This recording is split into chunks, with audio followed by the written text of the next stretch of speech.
চারটি জিনিস আপনি স্ত্রীকে কম দিতে পারবেন না, আপনার সমপরিমাণই সে পাওয়ার প্রাপ্য রাখে। তার মধ্যে এক নাম্বার হচ্ছে, আপনি যে মাপের খাবার খাবেন আপনার স্ত্রীকে ঠিক সেম মাপের খাবারটা আপনার দিতে হবে।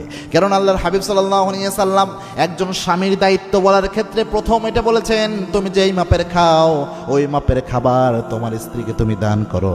আল্লাহর হাবিব সাল্লাল্লাহু আলাইহি ওয়াসাল্লাম নিজে তার স্ত্রীকে নিয়ে খাবার খেতেন।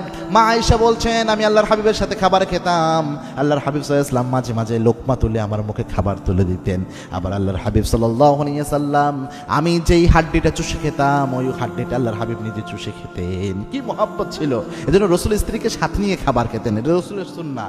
এজন্য যে মাপের খাবেন ওই সমান খাবারের ব্যবস্থা, মিনিমাম ওই লেভেলের খাবার তাকে খাওয়াবেন। 2 নম্বর হচ্ছে, যে মাপের পোশাক আপনি মেনটেন করছেন, ড্রেস আপ মেনটেন করছেন, ওই মাপের ড্রেস আপ আপনি মেনটেন স্ত্রীকে করাবেন।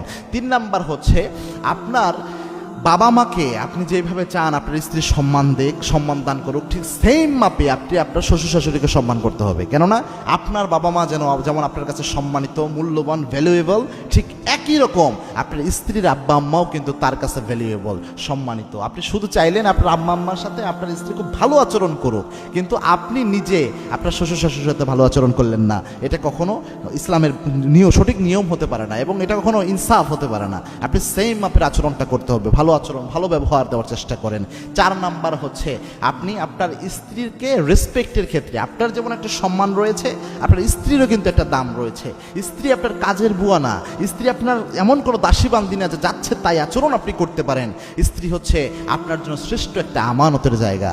এবং আল্লাহর হাবিব সাল্লাল্লাহু আলাইহি ওয়াসাল্লাম বলেছেন, খেয়ারুকুম লিনিসাইকুম, তোমাদের মধ্যে ওই ব্যক্তি আল্লাহর কাছে সেরা যেই ব্যক্তি তার স্ত্রীর কাছে সেরা। এই কথা বলেই আল্লাহর হাবিব বলেছেন, আমি আমার স্ত্রীর কাছে সবচেয়ে সেরা।